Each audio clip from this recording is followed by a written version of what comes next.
네, 안녕하세요. 신주입니다. 이번 사건은 미국 중남부 오클라호마주의 던컨이라는 도시에서 일어났어요. 여기가 굉장히 작습니다. 인구가 22,000명 정도 되는데, 각 도시를 책임지는, 안전을 책임지는 경찰서가 있죠. 던컨 경찰서라고 그래요. 우리나라 경찰서랑은 외형이 좀 많이 다른 것 같습니다. 2014년 10월 13일, 이날은 월요일이었어요. 아침 9시가 되자 경찰들 출근하고 새 업무가 막 시작되고 있는데 신고 전화가 걸려온 거예요.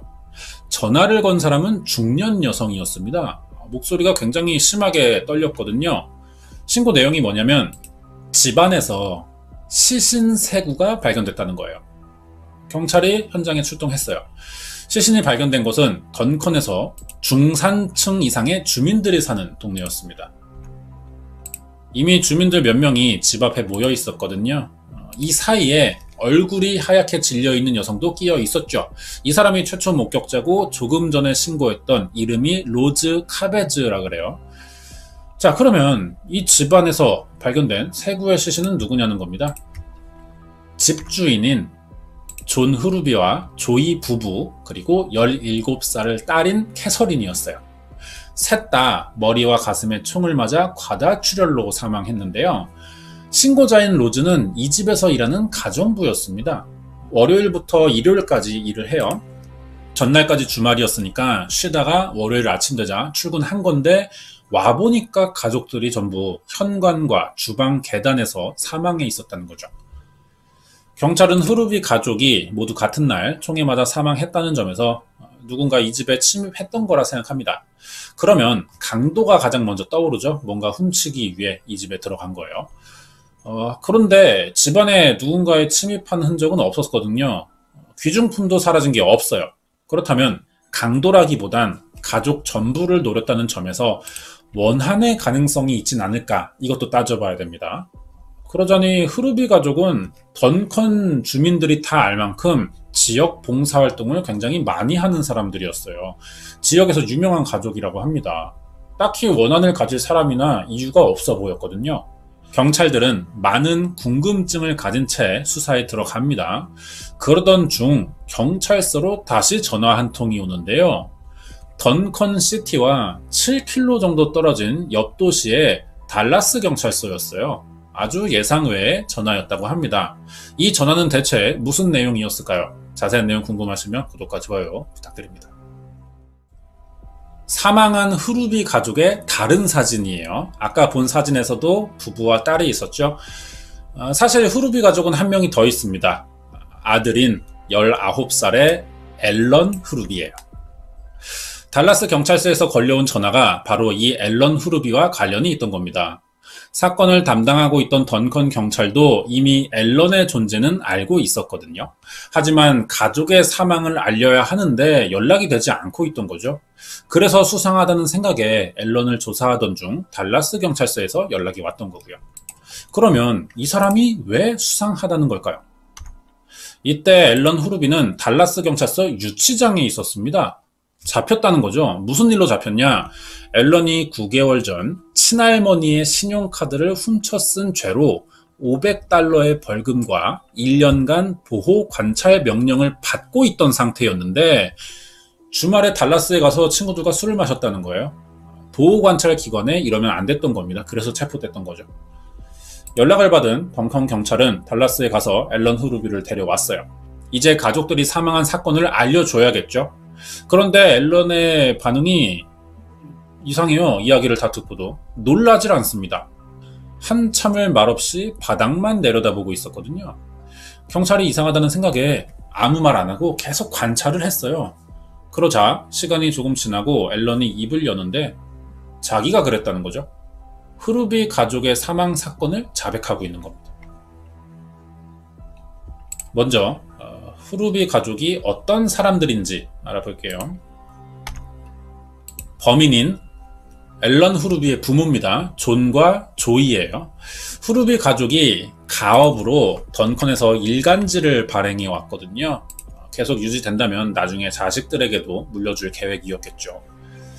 자식들 알아보자면 19살의 앨런 후르비, 오클라호마 대학에서 정치학을 전공했습니다. 성적이 좋았다 그래요. 딸인 17살의 캐서린은 운동과 사진 찍는 걸 좋아했습니다. 주변에 물어보니까 가족들 넷다 평판이 너무 좋았거든요. 부부 친절하고 아이들 공부 잘하고 예의가 바르다는 거죠.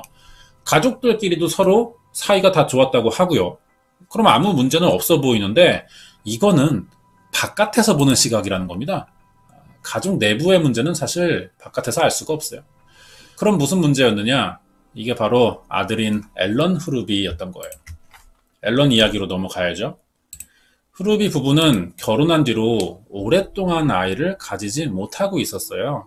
그러다가 이 앨런이 태어난 건데 집안에 아이가 귀하게 태어난 거죠. 그래서 일가 친척들이 나서는 겁니다. 앨런이 원하는 걸 다 사주고 들어주는 거예요. 집안이 부유한 편이기도 해서 아이에게 돈 쓰는 거를 온 친척들이 아끼지 않았거든요. 나중에 캐서린도 태어났을 때 똑같이 키웠습니다. 그런데 신기한 건 같은 환경이지만 둘이 다르게 자란다는 거예요. 동생인 캐서린은 학교가 끝나면 항상 부모가 일하는 신문사를 찾아가서 일을 도왔습니다. 취미로 사진을 많이 찍었는데 이게 부모가 발행하는 일간지에 가끔 실리기도 했거든요. 부모랑 사이가 좋았다고 볼 수 있는 거죠. 그럼 이 앨런에게는 어떤 취미가 있을까요? 남다릅니다. 돈 쓰기였던 거예요. 항상 비싼 명품 옷을 입었고 비싼 시계를 차고 비싼 차를 몰았습니다. 여행도 자주 다녀요. 항상 새로 산 비싼 물건들을 SNS로 자랑하기 바빴어요. 한마디로 이 첫째 아들은 오냐오냐 키워서 버르장머리가 없어진 겁니다. 그런데도 주변에서는 인기가 많았거든요. 왜냐면 돈 때문이죠. 항상 앨런이 친구들에게 돈을 많이 쓰면서 다녔기 때문에 따라다녔다고 합니다. 부모 입장에서는 어떨까요? 당연히 아들의 행동이 마음에 들 리가 없죠. 앨런은 성인이 됐지만 일할 생각도 없었어요. 항상 부모 돈을 받아서 살았습니다. 아무리 후르비 부부가 경제적 여유가 있어도 이 정도의 씀씀이를 다 감당할 만큼은 아니었거든요. 결국 부모와 아들이 싸우기 시작하고요. 집안 분위기도 나빠진 겁니다. 한 번은 아들의 신용카드 요금 고지서를 보고 엄마가 잔소리를 한 적이 있어요. 그러자 이 앨런이 화가 나서 엄마를 폭행한 적이 있습니다. 이 일로 화가 난 아빠는 아들의 경제적인 지원을 끊고 내쫓아 버렸죠. 이제 집에서 나온 앨런은 어떻게 살았을까요? 여전히 돈을 막 쓰면서 삽니다. 할머니한테 갔거든요. 할머니 명의로 신용카드를 만드는 거예요. 이 돈으로 유럽에 가는 1등석 비행기 표를 사서 프랑스와 영국으로 여행을 가요. 이때 그렇게 오래 있지도 않았거든요. 그런데도 2천만 원 정도를 썼다고 합니다. 나중에 이 사실을 안 할머니가 손자의 버릇을 고쳐보겠다고 고소를 해요. 그래서 2014년 1월에 열린 재판에서 앨런이 벌금형과 12개월의 보호관찰 명령을 받게 됐던 겁니다. 부모에게 쫓겨나고 할머니에게 고소당하면 보통의 사람은 대부분 정신 차리겠죠. 그런데 앨런은 그러지 않아요. 어떻게든 돈을 더 구하려고 했습니다. 이유가 뭘까요? 왜 이렇게 돈에 집착하냐는 겁니다. 이 지경까지 돼서도 여전히 버릇을 고치지 못하는 이유는 자기를 부자라고 생각하는 많은 친구들에게 실망시키고 싶지 않아서 그랬던 거예요. 결국 고리대금업자에게 3,000달러를 빌립니다. 사채 쓴 거죠. 이 돈으로 새 시계와 명품 구두를 샀어요.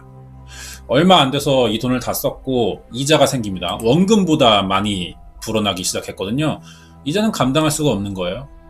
세상 물정 모르는 앨런은 이렇게 빨리 이자가 불어날 거란 생각을 못했던 거죠.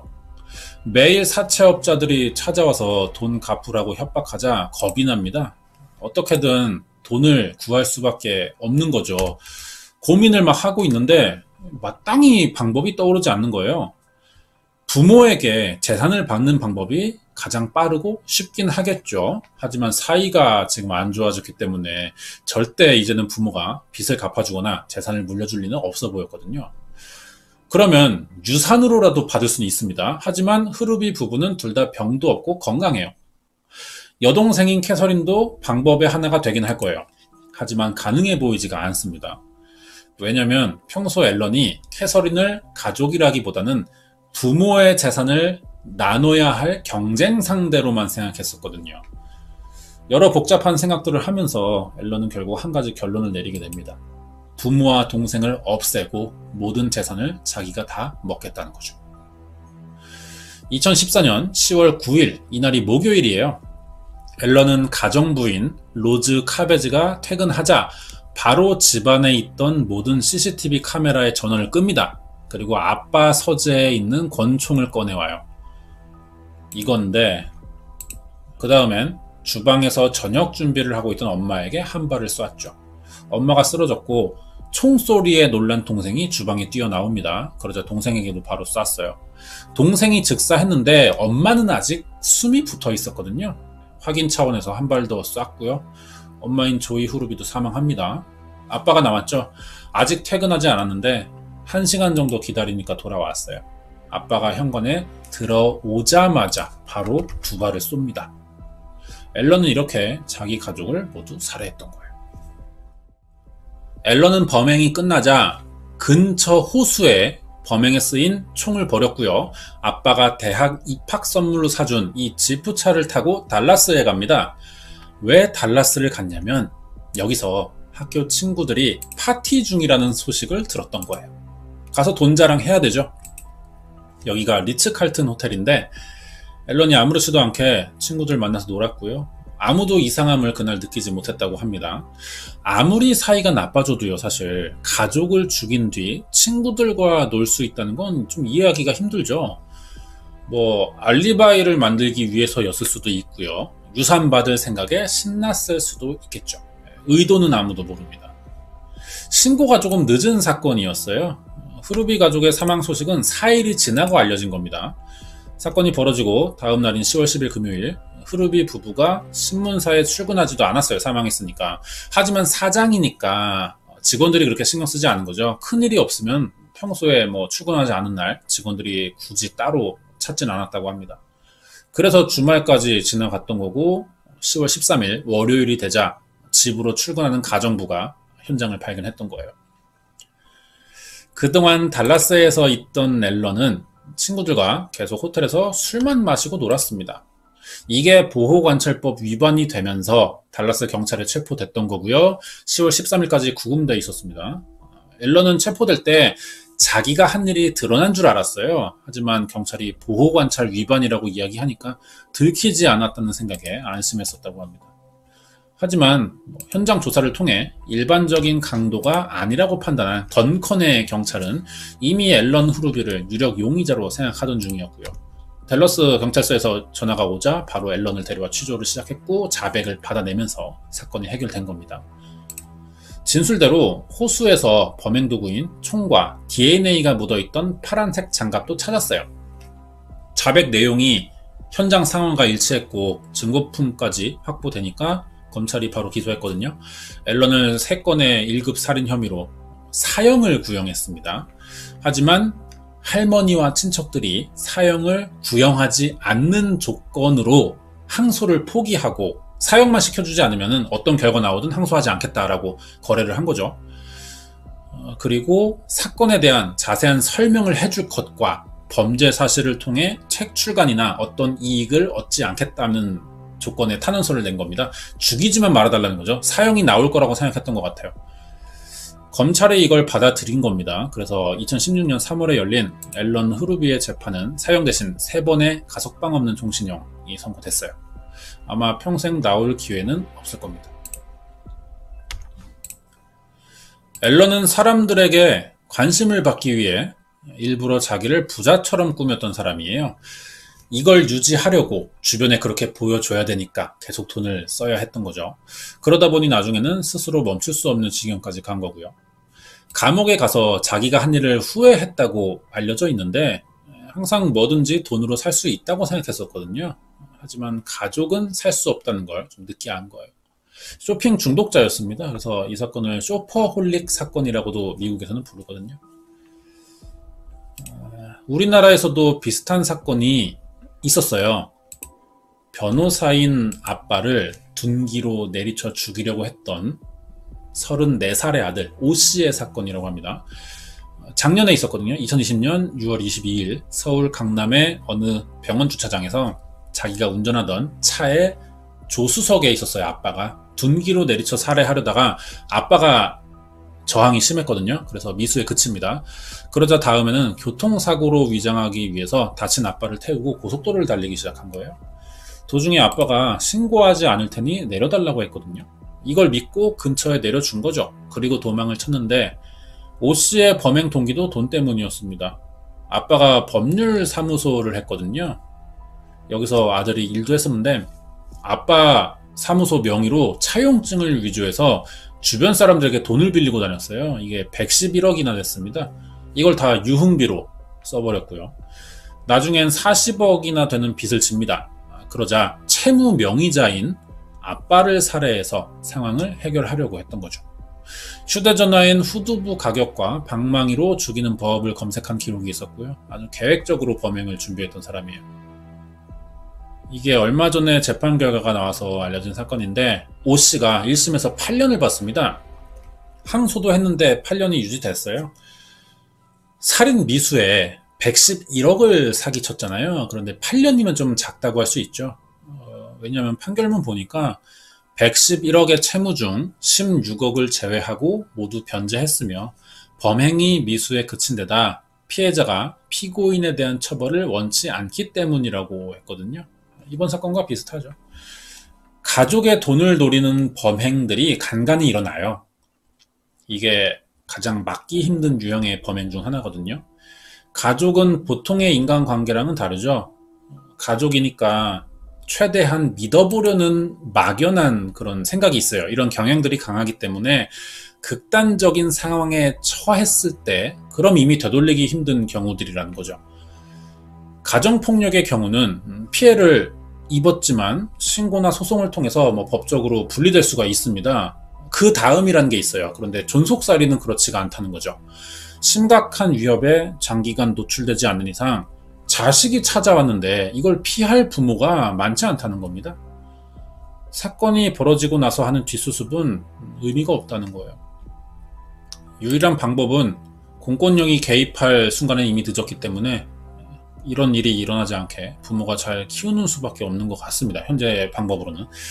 그렇다고 부모들이 자식에게 죽을까봐 걱정할 필요까지는 안 해도 되는 게 상식적인 범위에서 부모가 할 일을 한다면은 좀 어렵게 자란다고 해도 이런 일은 거의 일어나지 않습니다. 반대로 생각하면 얼마나 부모가 자기 역할을 못해서 자식이 돈을 뺏으려고 살인까지 하냐는 거예요. 이런 생각해보면 그렇게 큰 걱정은 정상적인 가정의 경우 하지 않아도 될 것 같습니다. 준비한 내용은 여기까지고요. 이번 이야기는 미국 오클라호마주 던컨에서 일어난 쇼퍼홀릭이죠. 앨런 후르비의 존속살인 사건 파일이었습니다.